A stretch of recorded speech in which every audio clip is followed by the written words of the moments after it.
Bismillahirrahmanirrahim. Assalamualaikum warahmatullahi wabarakatuh. Innal hamdalillah nahmaduhu wa nasta'inuhu wa nastaghfiruh wa na'udzu billahi min shururi anfusina wa sayyiati a'malina. Man yahdihillahu fala mudilla lahu wa man yudlil fala hadiya lahu. Asyhadu an la ilaha illallah wahdahu la syarika lahu wa asyhadu anna Muhammadan 'abduhu wa rasuluhu la nabiyya wa la rasula ba'dahu. Sallallahu alaihi wa ala alihi wa sahbihi wa man wala, amma ba'd.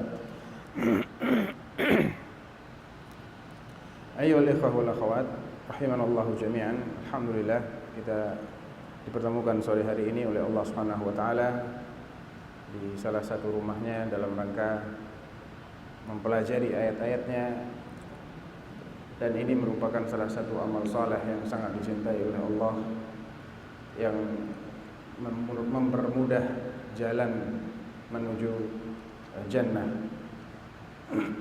Oleh karena itu mari kita ikhlaskan kehadiran kita di sini semata-mata untuk mencari ridha Allah Subhanahu wa taala. Terkait dengan tema pembahasan kita sore hari ini tentang adab dalam menuntut ilmu. Tentunya ilmu apa saja yang kita akan pelajari, kita harus tahu urgensinya terlebih dahulu. Termasuk urgensi adab itu sendiri apa? Sebelum kita tahu urgensinya, kita harus definisikan adab yang kita akan bahas ini apa sih maksudnya. Adab itu ya perilaku dan sifat-sifat yang mulia atau makarimul akhlak. Adapun urgensinya dalam menuntut ilmu, kalau ilmu yang akan kita bahas ini adalah ilmu-ilmu dunia, maka dia punya adab tersendiri. Dan kalau ilmu yang kita maksud adalah ilmu syar'i, maka dia juga punya adab tersendiri. Dan terkait dengan ilmu syar'i, ini adabnya lebih kompleks.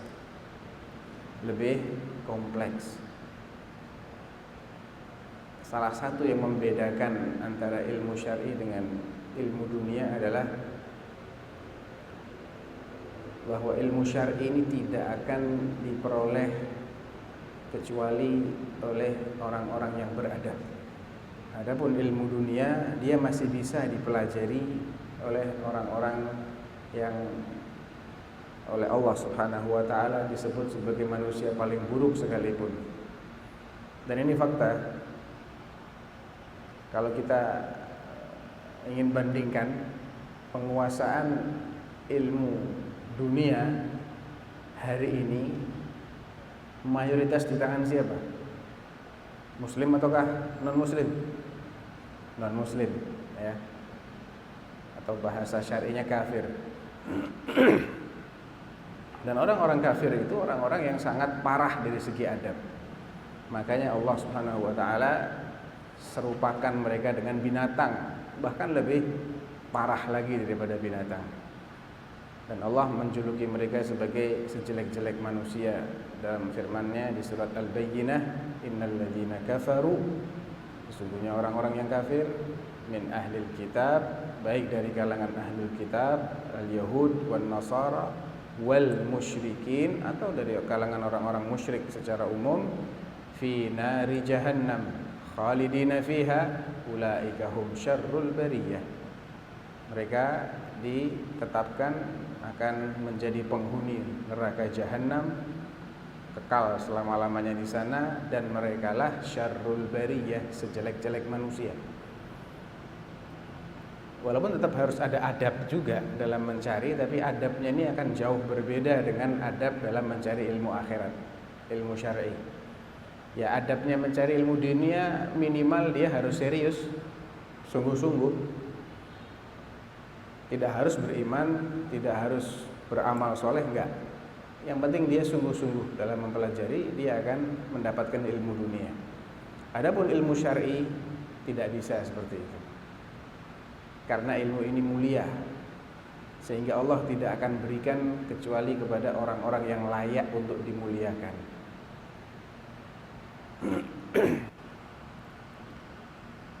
Itu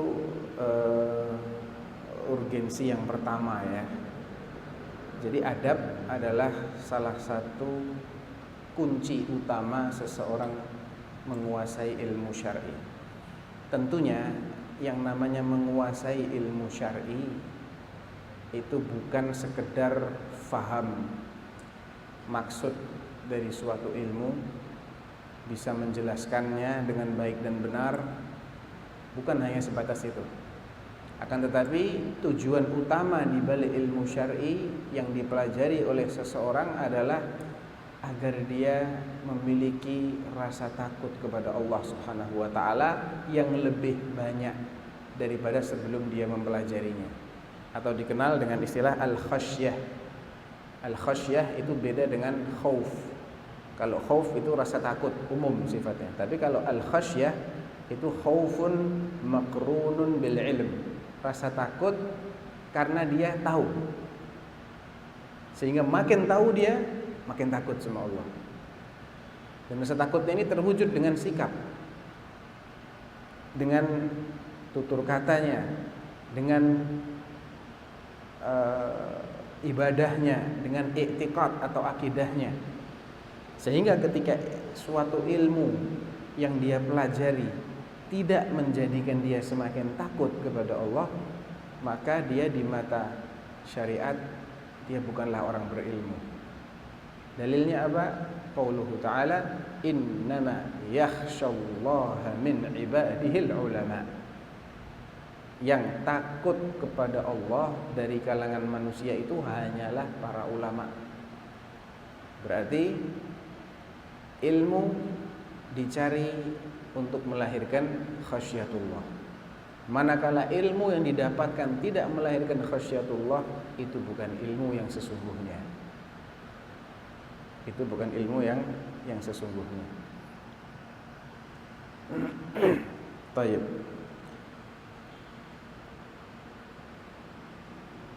Ketika kita bicara tentang adab, maka adab dalam mencari ilmu ini cukup banyak. Di antara adabnya adalah pertama, dia harus pahami dulu kedudukan ilmu yang akan dia pelajari. Ini berlaku untuk semua ilmu, termasuk ilmu dunia. Ketika seseorang ingin mempelajari sesuatu dan dia belum tahu apa ya kehebatan ilmu ini, apa kira-kira manfaat saya mempelajarinya, dan apa ruginya kalau saya tidak menguasainya. Ketika seseorang ingin mempelajari suatu ilmu sedangkan dia masih mengambang seperti itu, dia tidak akan menguasai ilmu itu, karena dia belum percaya dengan urgensi ilmu ini, dia belum percaya dengan manfaat yang akan dia dapatkan. Demikian juga ketika seseorang ingin belajar ilmu syar'i.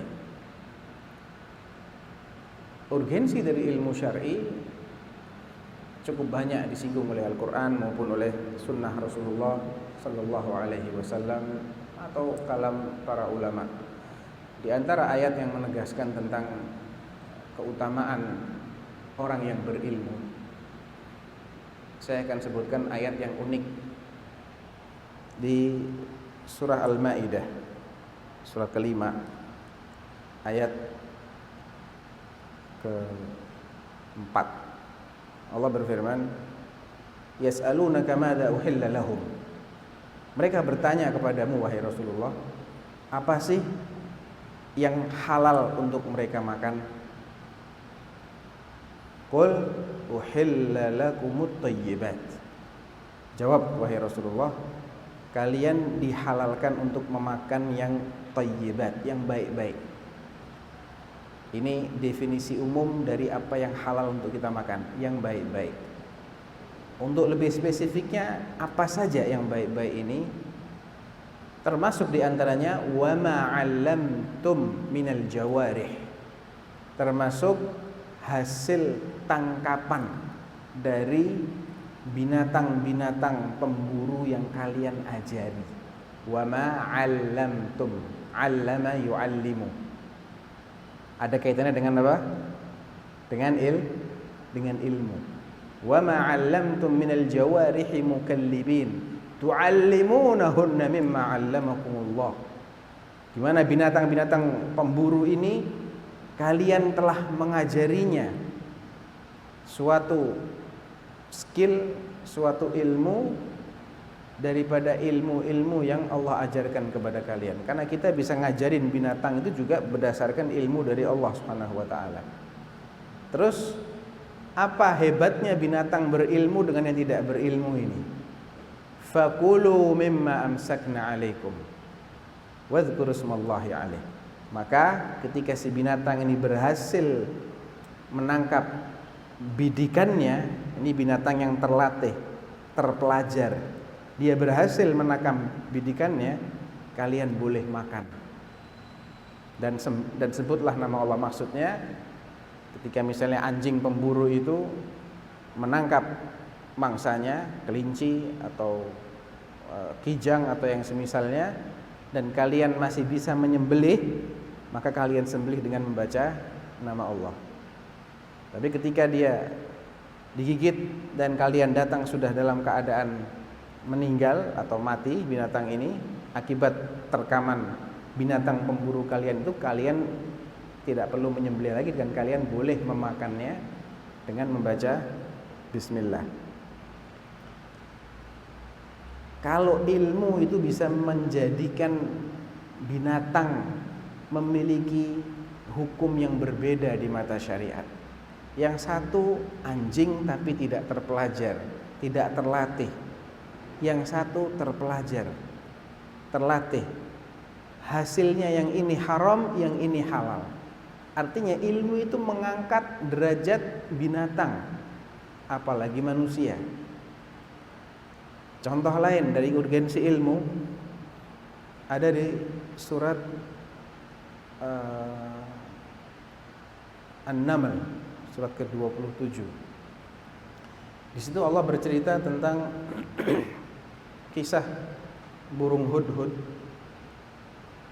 yang merupakan salah satu dari bala tentara Nabi Sulaiman alaihi salatu wassalam. Qala Allah Ta'ala wa tafaqada at-tayra faqala ma liya la ara al-hudhud am kana min al-ghaibin la u'adzibannahu 'adzaban shadidan aw la adbahannahu aw la ya'tiyanni bi sultanin mubin. Ketika beliau memeriksa barisan pasukannya yang terdiri dari burung-burung, ternyata tidak melihat hudhud. Seekor burung hudhud itu semacam burung kutilang ya. Semacam burung kutilang. Sulaiman alaihissalatu wassalam bertanya-tanya, kenapa kok hudhud tidak kelihatan? Apakah dia hadir namun tersembunyi lokasinya sehingga saya nggak bisa melihat, atau dia memang ghaib, absen, nggak hadir tanpa izin? Setelah memastikan bahwasanya hudhud tidak hadir tanpa izin, maka Nabi Sulaiman mengultimatum, aku akan la u'adzibannahu 'adzaban syadidan, aku akan hukum dia dengan hukuman berat. Au la adzbahanna, atau aku akan sembelih dia, aku akan bunuh dia. Au la ya'tiyanni bisultanin mubin, atau dia bisa terbebas dari kedua hukuman ini manakala dia bisa membawakan argumentasi yang nyata ke hadapanku. Famakatha ghairu ba'id, tidak lama berselang datanglah hudhud, dan yang pertama kali dia sampaikan kepada Nabi Sulaiman adalah bahwa dia tahu apa yang Nabi Sulaiman enggak tahu. Alias dia membanggakan apa? Satu, ilmu. Apa kata hudhud? Apa kata Allah selanjutnya? Famakatha ghairu ba'id. Tidak lama setelah ultimatum itu disampaikan, datanglah hudhud. Faqala ahattu bima lam tuhit bih. Aku telah mengetahui sesuatu yang kau belum tahu. Seekor burung yang lemah sudah menjadi terpidana mati. Ya, terpidana mati atau terpidana bakal disiksa luar biasa. Dia bisa-bisanya membanggakan di hadapan raja penguasa bumi ketika itu. Kalaulah sesuatu yang dia banggakan ini bukan sesuatu yang bernilai, niscaya dia akan segera tamat riwayatnya. Akan tetapi Hudhud membanggakan sesuatu yang memang itu bernilai, memang memiliki kedudukan yang mulia di mata syariat. Maka barulah dia menyampaikan apa sejatinya yang dia ketahui, yang tidak diketahui oleh Nabi Sulaiman, yang ternyata itu bisa menyelamatkannya dari hukuman-hukuman berat tadi, dari eksekusi, bahkan mengabadikan namanya dalam kitabullah, dibaca sampai hari kiamat. Binatang aja terangkat oleh ilmu. Dan ilmu yang dimaksud di sini ilmu syar'i. Qala inni wajadtu imra'atan tamlikuhum. Ahattu bima lam tuhit bih wa ji'tuka min saba'in binaba'i yaqin. Dan aku barusan datang dari negeri Saba membawa berita yang meyakinkan. Ini berita burung tapi bukan hoax, berita yang meyakinkan. Apa kata Hudhud? Aku datang dari negeri Saba, bahwasanya aku dapati di sana mereka dipimpin oleh seorang wanita. Jadi penguasanya itu ratu. Wa utiyat, dan ratu ini utiyat min kulli syai', diberi berbagai macam atau semua kekayaan. Walaha arsyun azim, dan dia punya singgasana yang besar. Wajadtuha wa qaumaha yasjuduna lisyamsi min dunillah. Akan tetapi sayang, dia dan kaumnya dan bangsanya ternyata sujud kepada matahari, enggak kepada Allah. Wa zayyana lahumus syaitanu a'malahum. Masih dikatakan oleh Hudhud, belum titik. Dan syaitan menjadikan sujudnya mereka kepada matahari itu sebagai sesuatu yang indah. Jadi mereka melakukan kekufuran yang nyata dan mereka merasa ini adalah sesuatu yang mulia. Fasaddahum 'anis sabili fahum la yahtadun. Dan itu menghalangi mereka dari jalan yang lurus yang seharusnya mereka tempuh, sehingga mereka tidak mendapatkan hidayah. Alla yasjudu lillahi alladhi yukhrijul khaba'a fis samawati wal ard, ila akhiril ayah. Kenapa mereka tidak sujud kepada Allah? Masih kata Hudhud ini ya. Padahal Allah itu yang mengeluarkan untuk mereka apa yang tersembunyi di langit maupun yang tersembunyi di bumi. Nah, dari ayat-ayat ini ternyata Hudhud ini menguasai satu ilmu, dan ilmu ini luar biasa, yaitu ilmu tauhid. Dia bisa mendeteksi adanya perbuatan kekufuran, kemusyrikan di muka bumi. Kemudian dia bisa menjelaskan betapa buruknya perbuatan mereka itu, dan bahwasanya itu termasuk tipu daya syaitan yang menjadikan kebatilan nampak indah di mata manusia. Kemudian dia melengkapkan narasinya dengan mengatakan harusnya manusia itu sujud kepada Allah yang memberikan kepada mereka semua yang menjadi kemaslahatan mereka dari langit maupun dari bumi. Dan berkat ilmu yang dia sampaikan ini, dia terselamatkan dari ancaman pidana mati maupun siksaan berat tadi, bahkan diabadikan namanya.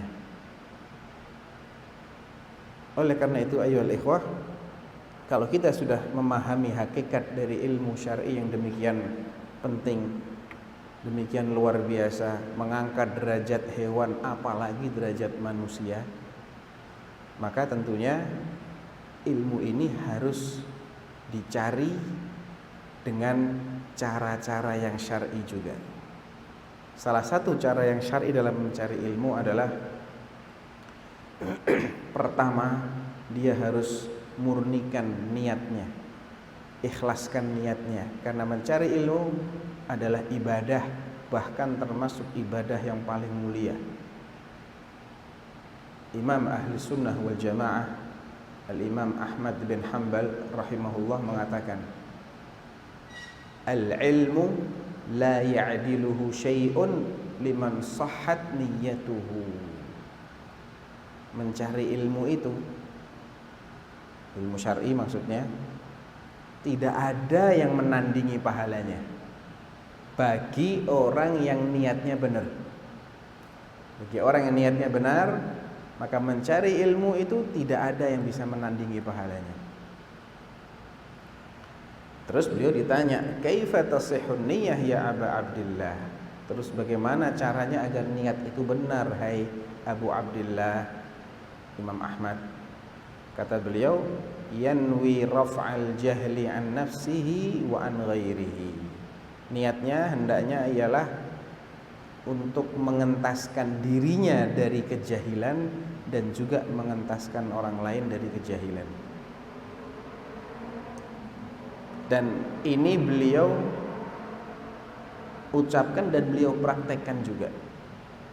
Setiap beliau mendapatkan satu hadis, satu athar dari Rasulullah sallallahu alaihi wasallam, beliau mesti pernah mengamalkannya. Dan ini bukan hanya beliau, ulama-ulama salaf yang lain juga begitu. Al-Imam Sufyan Ats-Tsauri rahimahullah mengatakan, "In istata'ta alla tahukka ra'saka illa bi atharin faf'al."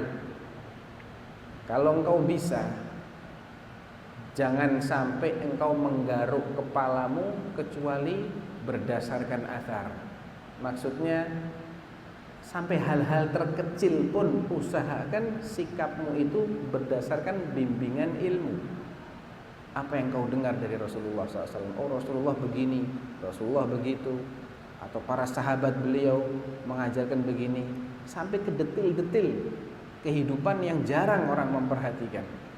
Ini menunjukkan bahwa as-salafus saleh, para pendahulu kita yang terbaik, itu belajar untuk diamalkan.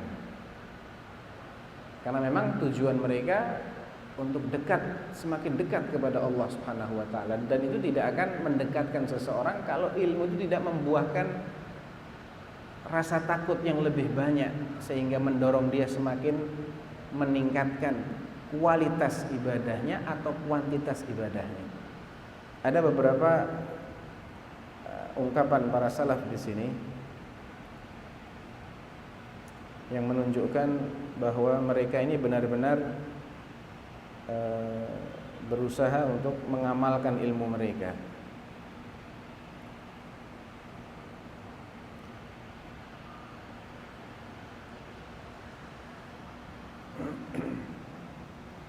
Di sini ada ucapannya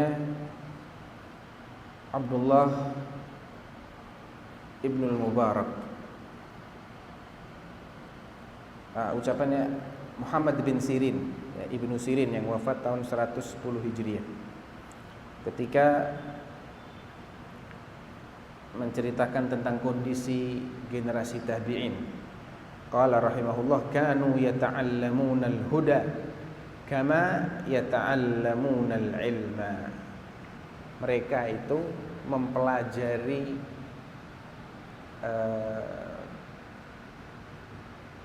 cara hidupnya orang-orang soleh, mulai dari Rasulullah, diikuti oleh para sahabatnya, bagaimana mereka mengamalkan ajaran agama, itu mereka pelajari seperti mereka mempelajari ilmu-ilmu yang lain.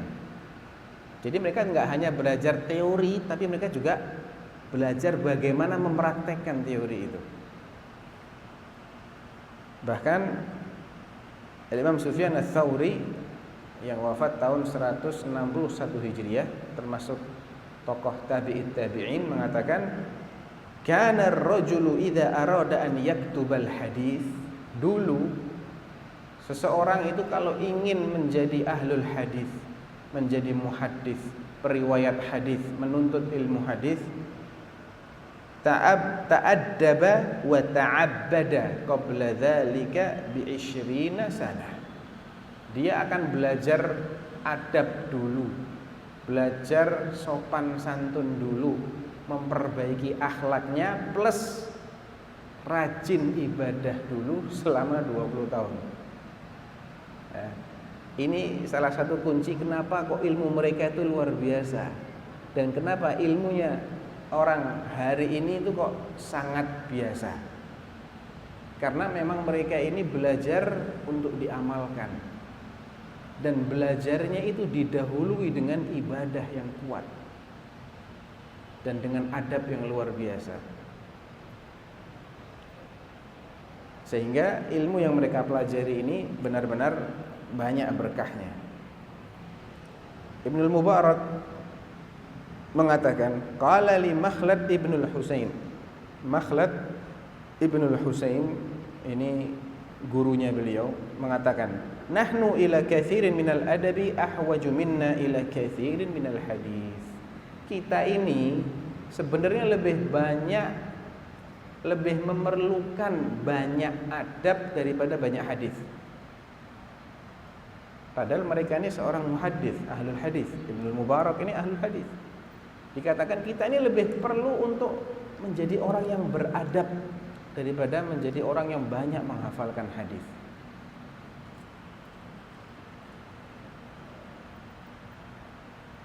Beliau juga mengatakan, Ibnu Mubarak, ya, Abdullah Ibnu Mubarak yang wafat tahun 181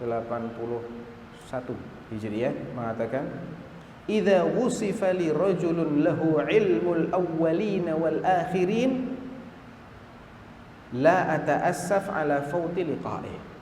Kalau ada orang yang menceritakan, ada ini orang yang ilmunya luar biasa, mulai dari manusia pertama sampai terakhir dia kuasai semua ilmunya.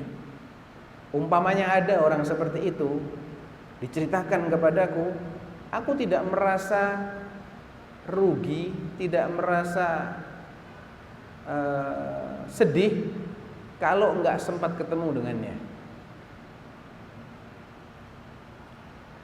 Wa idza sami'tu rajulan lahu adabun nafsi atamanna liqa'ah wa ata'assafu ala fauti.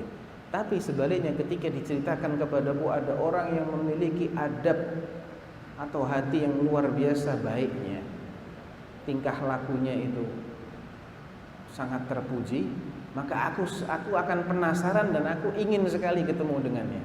Kalau sampai nggak ketemu, aku sedih. Ini menunjukkan apa? Sekali lagi bahwa yang namanya adab dengan ilmu ini nggak bisa dipisah. Makanya Allah Subhanahu wa taala menceritakan tentang hakikat dari ilmu seseorang itu seperti sebuah pohon di surah Ibrahim ayat berapa saya lupa ya. Allah menceritakan di situ, mathalul alam tara kaifa daraballahu mathalan kalimatan thayyibatan kasyajaratin thayyibah asluha thabit wa far'uha fis sama. Tidakkah engkau wahai Rasulullah perhatikan bagaimana Allah membuat perumpamaan kalimat thayyibah, la ilaha illallah, itu seperti pohon yang baik. Dijelaskan oleh Rasulullah sendiri dalam sebuah hadis, maksudnya pohon kurma. Ya, di belakang itu kayaknya ada enggak kelihatan batangnya ya. Entah itu kelapa atau sawit itu di belakangnya. Kelapa atau sawit itu di belakang? Enggak tahu. Enggak ada ya. Bentuknya mirip pohon sawit. Mirip tapi ada perbedaan signifikan antara kurma dengan sawit. Kalau jenisnya mungkin sama-sama palmae ya. Yang belajar biologi tahu kan? Pohon palem ya. Mirip sekali. Dengan kelapa juga ada kemiripan, tapi lebih mirip dengan pohon sawit. Kalau sawit itu kan akarnya serabut ya. Serabut kan akarnya. Enggak ada yang belajar biologi di sini. Atau botanologi. Enggak ada. Sawit itu akarnya serabut, tapi kalau kurma akarnya tunjang. Dan memang perumpamaan Allah ini luar biasa. Kurma itu akarnya bisa sampai puluhan meter ke dalam ya. Dan dia kokohnya luar biasa, benar-benar kokoh itu. Asluha sabit, akarnya menghunjam, kokoh. Akar kelihatan enggak? Enggak kelihatan ya. Tapi yang kelihatan apa dari sebuah pohon? Batang, daun, buah. Dari batang yang kokoh, yang besar, menjulang tinggi, kita bisa pastikan akarnya luar biasa kokohnya, walaupun tidak kelihatan. Dari buah yang manis, kita juga bisa pastikan ini akarnya mendapatkan nutrisi yang cukup. Karena kalau akarnya ini rapuh, apalagi busuk, pasti dia tidak akan berbuah, atau batangnya akan mati dan akan segera tumbang. Nah, batang, daun, batang yang kokoh, daun yang rindang, dan buah yang manis itu ibaratnya adalah adab. Dan adab ini ada kaitan dengan apa yang tersembunyi, dengan ilmu yang dia pelajari, dengan keyakinan dia, sehingga nggak bisa dipisahkan. Baik. Di antara adab lain dalam menuntut ilmu adalah memulai dari ilmu yang paling penting.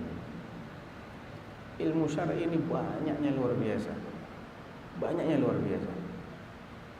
Seandainya seseorang itu menghabiskan umurnya seluruhnya untuk mempelajari ilmu syar'i, dia tidak akan mendapatkan kecuali sebagian kecilnya saja. Ya. Ada ilmu akidah, ada ilmu fikih, ada ilmu usul fikih, ada ilmu hadis. Ilmu hadis pun itu kalau dipilah-pilah lagi masih ada puluhan cabangnya. Satu ilmu bisa puluhan cabang. Ada ilmu lughah, ilmu bahasa, ada ilmu syair, ada ilmu sejarah, ya, ilmu tafsir, dan lain-lain. Ini nggak mungkin akan dikuasai semua. Lantas apa yang kita harus kuasai? Di antara adab yang sangat penting di sini adalah kita harus tahu yang paling urgen buat kita kuasai apa. Dan ini menyesuaikan dengan kondisi kita. Kalau yang mau belajar ini sudah balik, berarti dia sudah mulai terkena perintah dan larangan. Berarti ilmu apa yang dia harus segera fahami dengan baik dan benar adalah ilmu yang berkaitan dengan keabsahan ibadahnya. Ada dua ilmu yang paling penting di sini. Pertama ilmu akidah, kedua ilmu fikih. Ilmu akidah meliputi tauhid dengan ketiga aspeknya, apa yang menodainya atau bahkan apa yang membatalkannya, dan apa yang menyempurnakannya. Ini kaitan yang paling penting dengan ilmu akidah. Ini tentang tauhid. Termasuk akidah adalah pokok-pokok bahasan yang berkaitan dengan rukun iman. Selain iman kepada Allah. Tadi iman kepada Allah itu adalah tauhid dengan ketiga aspeknya. Iman kepada para malaikat, apa saja yang harus diimani terkait dengan malaikat, terkait dengan kitab-kitab Allah, terkait dengan para rasul, terkait dengan yaumul qiyamah, dan terkait dengan takdir. Ini garis besar ilmu akidah. Ada hal-hal minimal yang dia harus kuasai di sini. Nah, ketika dia sudah menjadi seorang yang mukallaf, balik dan berakal sehat, maka dia harus kuasai. Karena setiap hari yang berlalu dari umurnya itu sudah ada catatan. Apakah hari ini dia berbuat sesuatu yang menambah timbangan dosanya, ataukah sebaliknya menambah pahalanya? Dan itu semua kaitannya dengan akidah. Kalau akidahnya bobrok, ibadahnya pasti bobrok, pasti rusak. Ya. Kalau akidahnya tercampuri syirik, ibadahnya pasti tertolak. Atau akidahnya menyimpang. Misalnya dia mengimani rukun iman itu cuma 5. Yang terakhir dia nggak beriman, ibadahnya juga tertolak. Oleh karena itu menguasai ilmu akidah ini adalah kewajiban pertama. Jadi dia harus tahu apa yang harus saya pelajari dulu. Pelajari dulu bagaimana Anda menjadi manusia. Karena kalau nggak pakai akidah, nggak berakidah yang baik, nggak bertauhid, tidak ada ubahnya seseorang dengan binatang. Yang dijuluki ulaika kal an'ami bal hum adall, itu kan orang kafir. Ya. Berikutnya adalah ilmu fikih, ilmu yang menjelaskan mana yang halal, mana yang haram, mana yang wajib, mana yang sunnah. karena ini berkaitan dengan apa yang harus kita lakukan dan apa yang harus kita jauhi. Adab yang ketiga, ayyuhal ikhwah wal akhwat, adalah mempelajari sedikit-sedikit, jangan banyak-banyak. Ya. Karena itu memang karakter ilmu itu begitu. Man ramal ilma jumlah, dhahabat anhu jumlah. Kata salah seorang salaf, saya lupa namanya, siapa yang mencari ilmunya itu grosiran, ya, hilangnya juga grosiran. Jadi kalau nyari ilmunya sedikit-sedikit gitu, dia tidak hilang dalam jumlah yang banyak. Jadi perlu adanya kesabaran, adanya waktu juga. Kata Imam Asy-Syafi'i, akhilan tanalal ilma illa bisittatin sa'umbika anha bibayani, dzaka'un wa hirsun wa dirhamun. Pertama adanya kecerdasan, adanya kegigihan, adanya dirham, maksudnya ada biaya juga. Wa suhbatil ustadzi wa tulu zamani. Kemudian harus disertai dengan mulazamah. Suhbatul ustadz maksudnya belajar dalam tempo yang cukup kepada guru tersebut, dan waktu yang cukup. Ini beberapa adab untuk mempelajari dan menguasai suatu ilmu. Pertama, dia mengikhlaskan niatnya karena Allah. Yang kedua, dia mengetahui urgensi yang paling penting dia harus pelajari apa, yaitu ilmu akidah, kemudian ilmu tentang halal dan haram. Kemudian dia mengalokasikan waktu yang cukup banyak untuk mempelajarinya. Kemudian ada pengorbanan dari segi material untuk mendapatkan ilmu, dan ini semua ulama berkorban dari sisi ini, ya.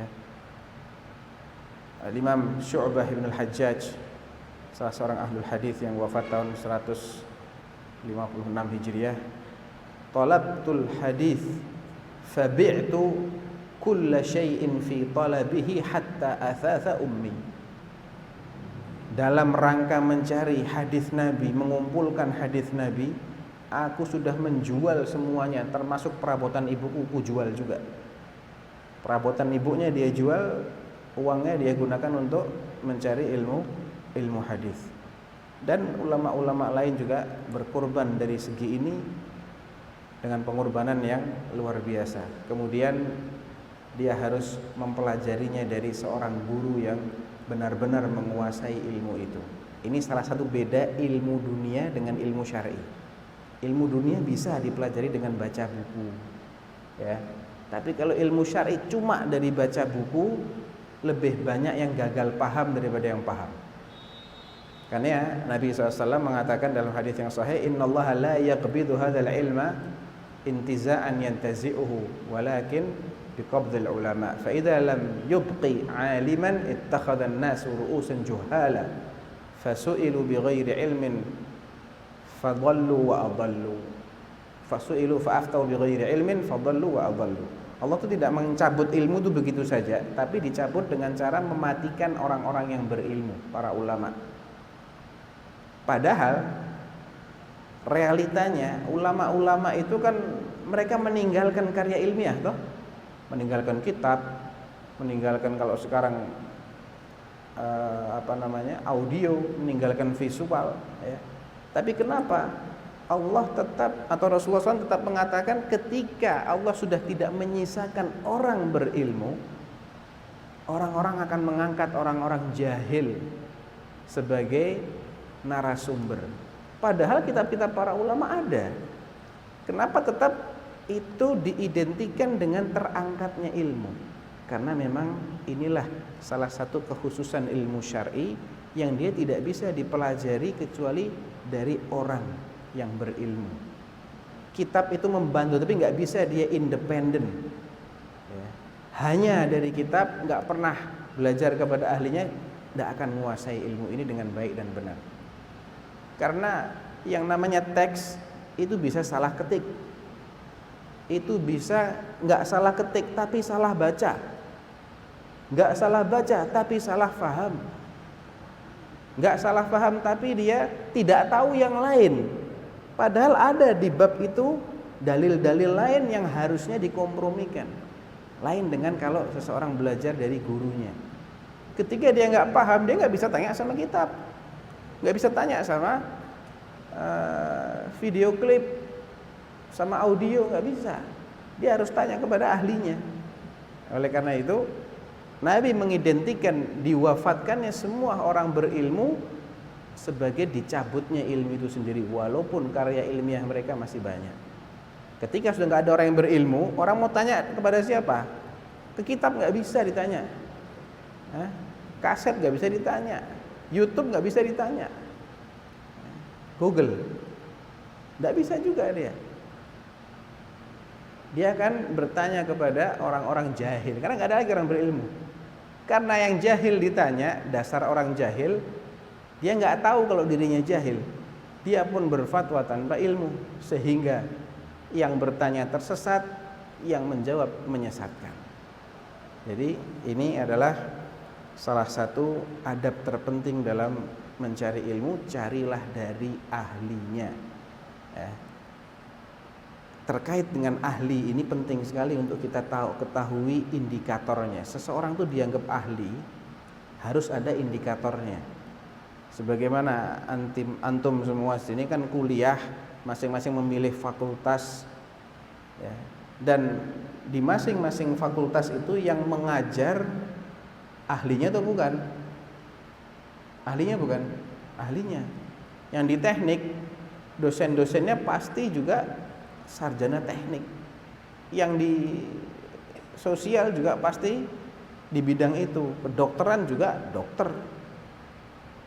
Oleh karena itu kita ingin belajar ilmu syar'i, kita juga harus pastikan guru kita ini menguasai ilmu itu. Caranya bagaimana? Ada beberapa indikator di sini. Yang pertama, indikatornya adalah dia ada 3 indikator tepatnya ya. Yang pertama, dia mendapatkan pengakuan atau bahasanya tazkiyah, rekomendasi dari sesama orang berilmu yang sudah diakui ilmunya. Para ulama kita dulu, ulama-ulama salaf itu saling bertanya, nanti kalau engkau mati kami belajar kepada siapa? Belajar kepada fulan. Itu tazkiyah. Imam Malik mengatakan apa? Aku tidak berfatwa sampai ada 70 ulama Madinah yang berkomentar bahwasanya aku sudah boleh untuk berfatwa, sudah ahli untuk berfatwa. Artinya ini tazkiyah juga, pengakuan terhadap ilmu seseorang itu penting. Ya. Kalau ilmu dunia aja memerlukan itu, apalagi ilmu tentang selamat di akhirat. Ilmu tentang bagaimana kita memahami Quran, memahami sunnah. Masa kita akan ambil dari sembarang orang yang belum jelas dari siapa dia belajar, apakah dia sudah menguasai atau belum? Siapa yang mengatakan dia ini benar-benar ahli? Nggak bisa follower jadi tolok ukur. Iya Ustadz, dia kan dai kondang, puluhan ribu followernya. Kalau follower itu tolok ukur, yang paling berilmu itu iblis, karena paling banyak followernya. Iya enggak? Semua orang tersesat di dunia ini followernya iblis. Ya. Seandainya banyaknya pengikut, banyaknya orang yang hadir di majelis dia itu adalah indikator dia ini benar, niscaya tidak ada nabi yang tidak punya pengikut. Tapi kenapa ketika Rasulullah SAW Mi'raj, beliau menceritakan wa ra'aitu nabiyyan wa laisa ma'ahu ahad. Aku melihat ada nabi tidak punya pengikut. Nabi Nuh, apa kata Allah? Dia sudah berdakwah di 950 tahun nih. Ya. Wala bisa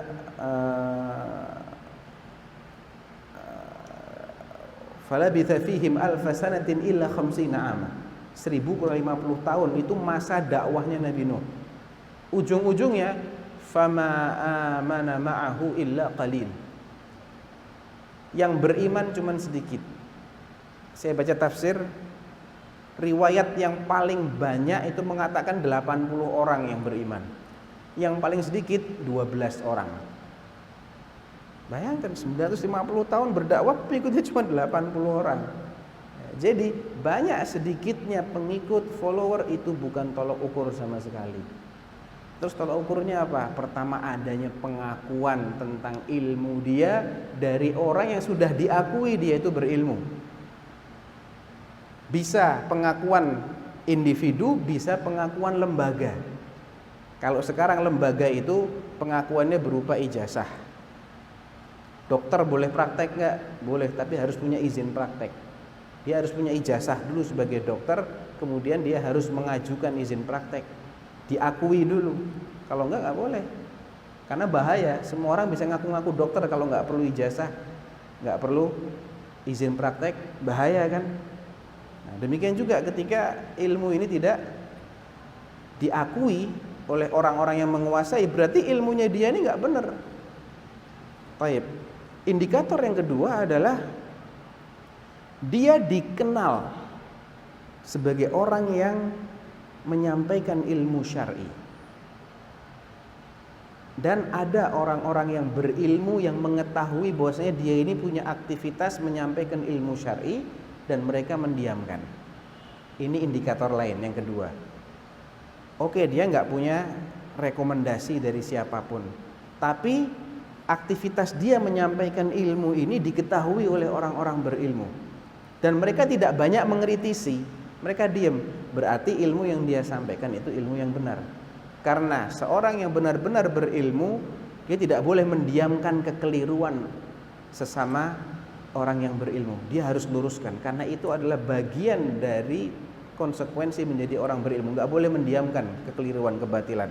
Tapi kalau si fulan yang banyak followernya ini banyak juga dikritisi, nah, berarti harus waspada. Ya, itu indikator kedua. Indikator yang ketiga, mungkin juga dia nggak ada yang mengenal dia. Dia adalah dai yang pertama kali terjun di wilayah terpencil tersebut. Kalau kita harus nunggu cari tazkiyah dulu, cari rekomendasi dulu, padahal dia nggak ada yang kenal. Kalau nunggu apakah ada orang yang mendiamkan dia, wong dia yang pertama kali. Lantas apa indikator yang lain? Yang terakhir adalah ilmu yang dia sampaikan itu sendiri menjadi indikator. Ketika dia menyampaikan sesuatu berdasarkan dalil. Dalil apa di sini artinya? Dalil itu adalah kitabullah, Al-Quran, atau sunnahnya Rasulullah yang valid, hadisnya hadis yang benar, dan penjelasan para ulama yang diakui ilmunya tentang Quran atau hadis yang dia bawakan itu selalu dia nukil. Maka ini indikator tadi. Jadi ilmu yang dia sampaikan itu adalah ilmu yang rujukannya jelas, intinya begitu. Dia merujuk kepada sumber-sumber ilmiah yang memang itu menjadi sumber utama. Jadi ini ketiga indikator ini adalah indikator bahwa seseorang yang kita ingin belajar darinya itu adalah benar-benar berilmu. Barangkali itu adab-adab yang penting untuk kita ketahui seputar menuntut ilmu, khususnya ilmu syar'i. Barakallahu fiik. Mungkin sesi berikutnya adalah sesi tanya jawab ya. Gitu. Wallahu taala alam.